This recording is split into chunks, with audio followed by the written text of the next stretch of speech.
Hello, friends. This is Dave Hurwitz, executive editor at ClassicsToday.com, here with I think this is going to be marvelous talk because I have lots of musical examples to play you, and that's really sort of part of the fun.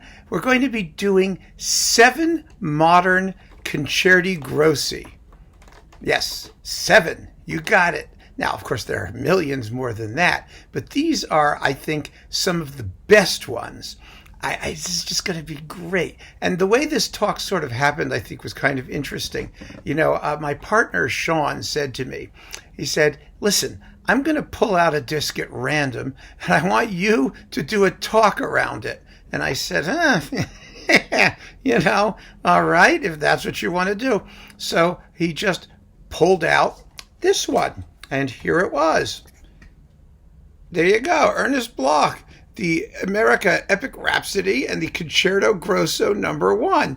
And so I said to myself, I'll bet we could do something about Concerti Grossi, at least. I don't think there are that many America Epic Rhapsodies. And of course, we can always talk about Ernest Bloch, who was a great composer, who was terribly neglected. We already did a chat about his suite for viola and orchestra, which if you haven't heard, you really have to, and you should look up the video I did on Ernest Bloch. But I said, the Concerto Grosso idea, I think, would really be great. So I sort of went rummaging around in my CD collection, and I pulled out 6 more discs, and here we are. So let's get right to it, shall we? Now, a Concerto Grosso was basically invented by Corelli around the late 1600s, early 1700s. And a Concerto Grosso, it's very simple. The concept is quite straightforward and infinitely flexible, which is why there are so many of them and why it was revived during the neoclassical phase of the early 20th century, particularly. In a Corelli Concerto Grosso, what you get is a large group, that's the grosso, and a small group, the concerto bit, the soloists. And all you do is oppose the larger group to the smaller group. In Corelli's day, they were always groups of strings. The large string orchestra versus a small group of soloists, usually a couple violins and a cello, or, 2 or 3 violins or something like that. And that's a Concerto Grosso. It's that simple. There is no limit to how many movements you can have. There is no limit to how you can alternate and handle them. You can have sort of abstract instrumental forms such as an overture. You can have dance movements. You can have solo cadenzas. They can be linked together. They can be separate. Corelli did all of them. It's marvelous. But probably the greatest single set of classical, or what you call baroque concerti grossi, were Handel's Concerti Grossi Opus 6, his 12 grand concerti Opus 6. And by the way, I call these things Concerti Grossi because that's the formal plural, is Concerti Grossi. You can call them Concerto Grossos. I always call the concerto plural concertos because it's an English word, but Concerto Grosso isn't quite as English as concerto, and I just think Concerti Grossi sounds a little better. So I'm going to call them Concerti Grossi, but you can call them whatever you want. I promise not to get on your case about it, unlike other people who get on my case about it. I know what it feels like, and I am not going there. So back to the topic. So Handel's 12 Concerti Grossi Opus 6 are glorious works. I've already done a video about those. And I'm just going to play you a bit of one so you get the sense of the rapid fire and quick movements anyway, alternation between the larger group and the smaller group. In slow movements, it's often a lot less clear, the lines of demarcation, because you have long lyrical lines in slow tempi and you can just give them to the soloists and have the larger group accompany, or you can do things like that, But here is the second movement, my all-time favorite Concerto Grosso movements, of Handel's Concerto Grosso Opus 6 No. 1, second movement. This is with the Aradia Ensemble under Kevin Mallon on Naxos. Just give a listen to the back and forth between the larger orchestra, the Concerto Grosso, and the smaller group of soloists. Here you go.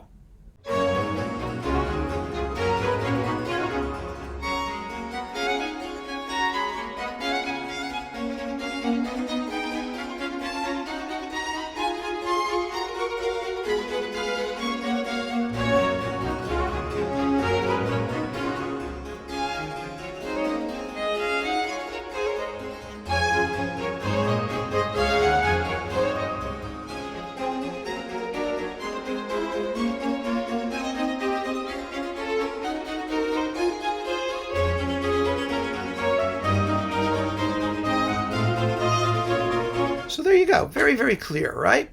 And in the hands of modern composers, all kinds of interesting things happen because the classical period, with its standardized three-movement concerto, which was actually sort of invented by Vivaldi and his school of Italian concerto writers and then ratified by Bach. But, after that, we had the whole classical period with three-movement concerti, with the first movement in sonata form, and, the whole concept of the concerto changed.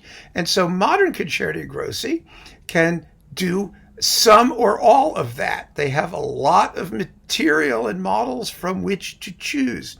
But I wanted to start with one that I think really represents quite a splendid updating of Handel's concept of the concerto grosso, and that is Morton Gould. Here he is, Morton Gould on Naxos. This is with the Seattle Symphony under Gerard Schwartz. This is his concerto grosso from Audubon. Now, what was Audubon? Audubon was a ballet that he was going to do with Balanchine, but it never came to anything. He never finished it. And it was supposed to be, Audubon and goes to France, and he's actually an American frontiersman. And so there's like American folk stuff in it. And it was kind of a mess of a plot. Fortunately, Balanchine died before anything came of it. Gould had all kinds of music already worked out or sketched. And so he created this lovely little four-movement. It's a four-movement concerto grosso. And the movements are marked. Let me just tell you what they are. If I can open the booklet. Here we go. They are prelude and fugue. Get it? It's baroque. There are lots of fugues in concerti grossi. Not so much by Corelli, maybe, but by everyone who came later.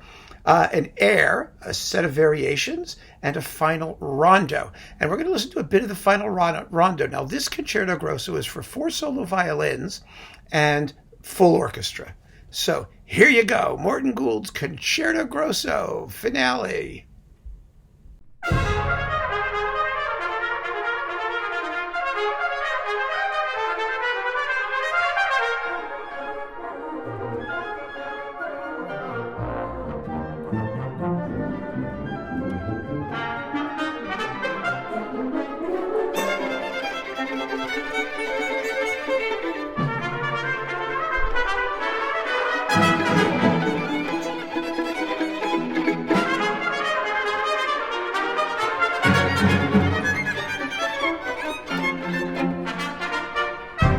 You hear, the alternation of strings with the full orchestra, I think it really sounds like a very wacky Americanized modern update of the Handel.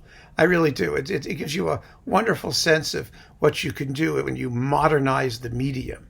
And Gould is a great composer, too. We'll be talking more about him. This is actually kind of a sampler talk because we'll have a chance to mention a lot of composers whose work we'll consider in more depth later or in other videos, and some we already have done. So you'll hear a couple of those, too. Next, this one is really beautiful. It's amazing that this guy isn't better known. I'm talking about the Italian composer, Giorgio Ghedini. Let me see what his dates were here. He was one of those guys, there we go, 1892 to 1965, one of that wonderful school of modern Italian instrumental composers, mostly neoclassical like Malipiero and Casella. They were terrific. The problem they had is that most of them were fascists, and so after World War II, they were kind of ignored. They were sidelined by A, their political affiliations, and B, their adherence to tonality in the face of the horrifying avant-garde dodecaphonic revolution that overcame music in the second half of the 20th century. Ghedini was a wonderfully elegant composer. His idols were Bach and Beethoven, and he wrote this incredibly delicious concerto grosso for wind quintet and string orchestra. I just love it. It's really, really beautiful, and it's on this marvelous disc. The conductor is Damian Iorio with the Orchestra della Svizzera Italiana. Here it is.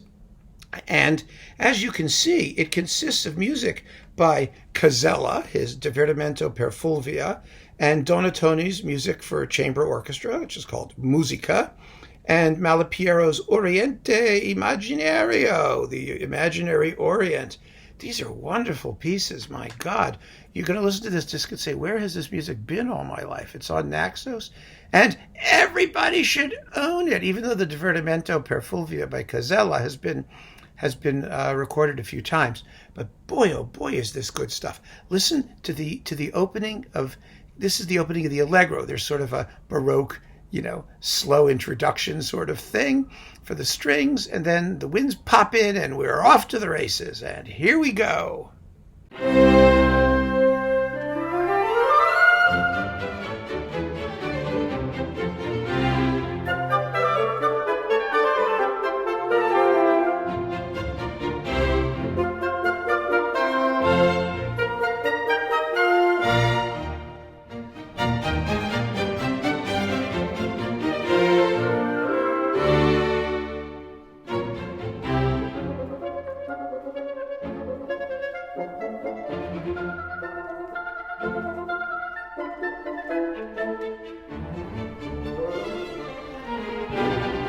Isn't that just marvelous? I mean, it's really, really good. You can tell sometimes just from, the opening bars, just from the interchange, from the confidence of the writing, from the clarity of the textures and the snappiness of the rhythms, that you really got a good piece of music going. You know what I mean? And this is one of those pieces. You can tell instantly that you're dealing with the real deal, right? All right, next, a composer I already did a video about, Julian Orbon. We talked specifically about his Tres Versiones Sinfonicas, which are just marvelous. But equally marvelous is his Concerto Grosso for string quartet and orchestra. Here this is. This has been recorded also, was recorded by Dorian with the Simón Bolívar Symphony Orchestra of Venezuela. It's now on Sonoluminous, and that's around somewhere. But this is a terrific disc on Naxos with the Astoria Symphony Orchestra under Maximiano Valdez. And this Concerto Grosso is fantastic for string quartet and orchestra. Now, this is a classical concerto. It's a 3-movement concerto, but with a string quartet attachment, you might say. I mean, you could call it equally, with justification, a Sinfonia Concertante, because that's kind of the same thing. It's a Concerto Grosso in classical form when you have specific soloists attached to a symphonic formal outline. But this is really wonderful stuff.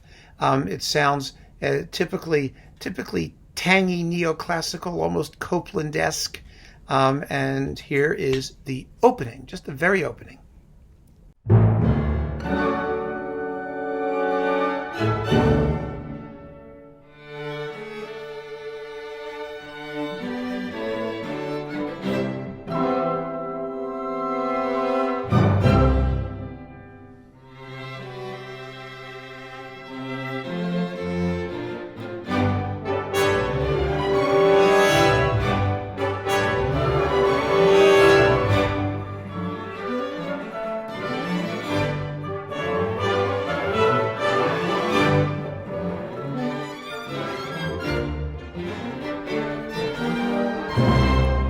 So if you don't already have this disc, flapping it around here like a flag, you really should. You really should get it without delay. Another composer that we talked about and enjoyed enormously, sort of at the beginning when I was just starting to do these things, these videos, was Estonian composer Eino Tamberg. We listened to a bit of his symphonic dances, but his Opus 5, one of the first pieces he wrote, was a Concerto Grosso. And this Concerto Grosso is for everything in the kitchen sink. It's for flute, clarinet, trumpet, alto saxophone, bassoon, and piano with percussion, harp, and strings. Now that, my friends, is a Concerto Grosso to end all Concerti Grossi. It's a fantastic piece of music. I'll play you a bit of the finale. You can get a sense of how it takes off. The finale is a rondo, and you'll hear the opening ritornello, which contains some absolutely dazzling writing for the trumpet. Here, give it a shot.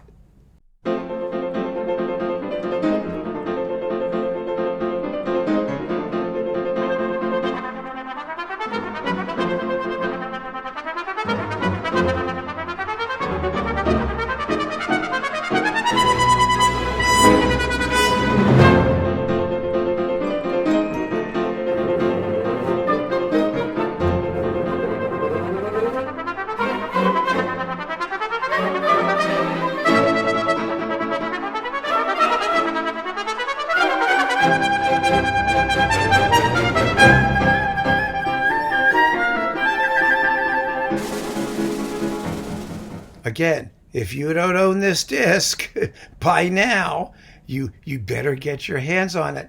That's the Residente Orkest Den Haag, the Residente Orchestra of the Hague, as we say in good old US of A, under Nimi Järvi on Bis. Now, this was also recorded earlier on another disc on the Antes label, a wonderful performance, and you might want to get that. It's differently coupled, but this one gives you the symphonic dances, which you can't find anywhere else, and boy, are they great. Just great. Next, oh boy, we're really ripping through these things. Well, we only have 3 more. Martinu. Now, Martinu described himself as a concerto grosso kind of guy, and really, most of his pieces that before the symphonies are concerti grossi in one way or another for one or more soloists, and using neo-baroque formal strategies. He was particularly baroque sounding in his motoric sense of rhythm. I mean, the syncopations are modern, but that constant chugging rhythm, and also there's something about his harmony, his modernized but quasi-archaic handling of tonal harmony that really strikes me as an updating of baroque practice. It's quite wonderful. He was right. I mean, Martinu was right. He knew what he was about. He knew he was a concerto grosso type, and he only wrote one work called Concerto Grosso. It's for chamber orchestra with 2 pianos, believe it or not. And here is the Czech Philharmonic with Jiří Bělohlavek playing the opening movement.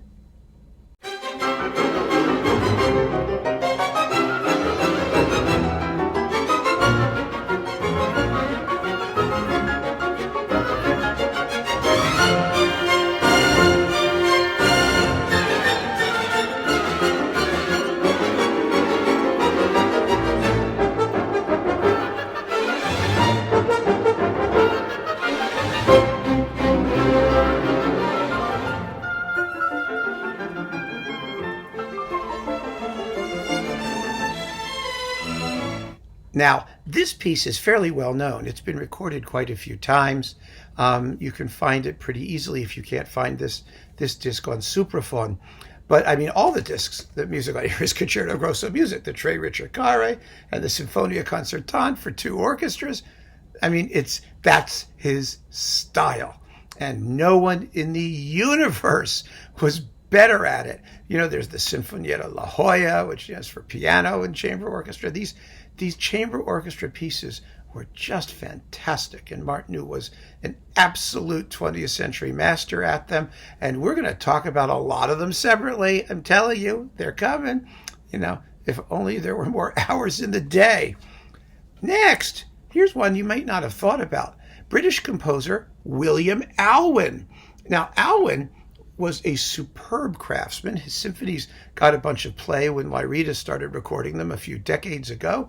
They're all available now on Naxos. Really, all of his orchestral music is available on Naxos. His Lyra Angelica was one of the 7 modern harp concertos that I talked about in the harp concerto talk. Really a fine, fine craftsman. He wrote a lot of film music, so he was fluent, very fluent. And he wrote three Concerti Grossi, including this delicious one. It's for a bunch of instruments. Let's see, it's got a flute, oboe, English horn, 2 horns, trumpet, percussion, solo violin, and strings. And its 3 movements are 3 standard concerto movements. They are absolutely wonderful and fun to listen to. And here is a bit of the opening of Alwyn's first, out of 3, first Concerto Grosso.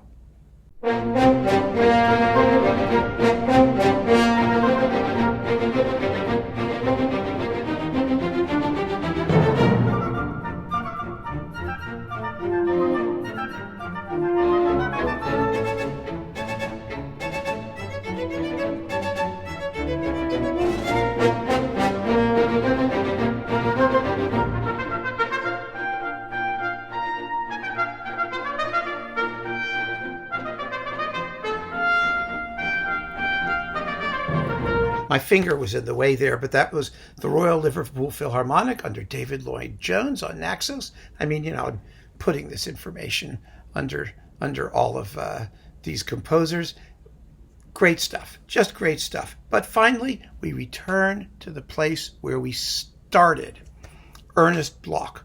Now, he also wrote two Concerti Grossi. The second is for strings alone. The first is for strings and piano.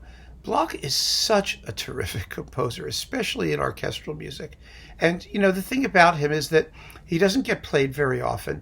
It's really a tragedy. His great piece that everybody plays was Shalomo for cello and orchestra. Even that seems to have fallen by the wayside. And it's one of the great 20th century cello concertos, even though it's sort of a tone poem. It's just wonderful. His opera, Macbeth, is fantastic. He wrote great music. I mean, it's just, but he wrote in a lot of different styles. And he had a neoclassical style. And the two Concerti Grossi are evidence of that. He also wrote wonderful, wonderful works for chamber orchestra, a couple of which I'm going to play you. We're going to do a talk on one of them, and I'm not going to tell you which one it is, because that will be a surprise. But the Concerto Grosso No. 1 is a really, really lovely work. Let me get the movements. It has 4 movements here. They are prelude, a dirge, which is incredibly moving. Everything Bloch wrote was incredibly expressive and emotional. Even when he was being neoclassical or neo-baroque, there's no coolness in Bloch. It's all red meat, hot, passionate stuff. Really it is. And so there's the prelude, a dirge, a pastoral and rustic dances, and then a concluding fugue. I'm going to play you a bit of the rustic dances, because even here, there is an undercurrent of I don't know how else to describe it, but soul in his music that you hear right away. And just listen to this. You'll see exactly what I mean. You can hear exactly what I mean. It's so much easier to listen to it than it is to talk about it. So here are the rustic dances from Concerto Grosso No. 1 by Ernest Bloch.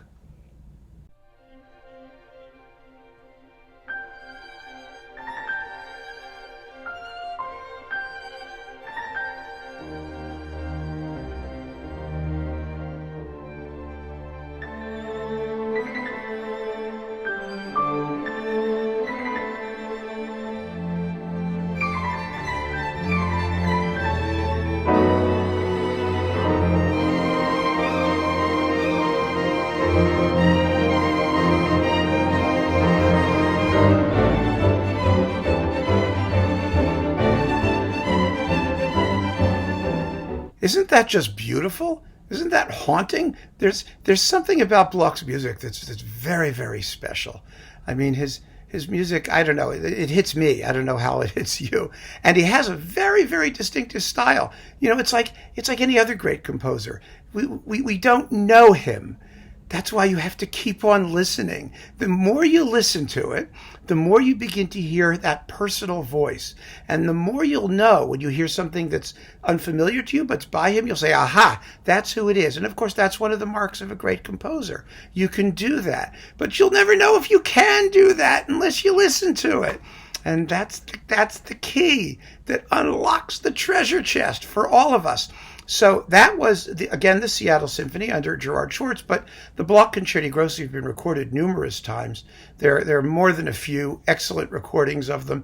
Remember the old ones with Howard Hanson on Mercury and Eastman Rochester Orchestra? There's lots of them, and it's been recorded very well. It's a very successful piece.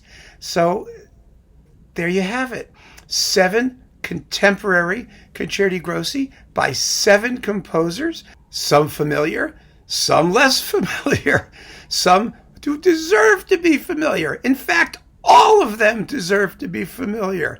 It's all fabulous music. And I almost hate to say that. I mean, I'm a critic. I try and discriminate. I'm trying to say this is great, this is garbage, but really, these are all fine works. That's why I picked them. God damn it, I picked the good stuff for you so that you can go off and explore on your own these marvelous, marvelous pieces by this galaxy of fine contemporary composers. Thank you for joining me in this survey of the modern Concerto Grosso. Keep on listening, folks. Always keep on listening.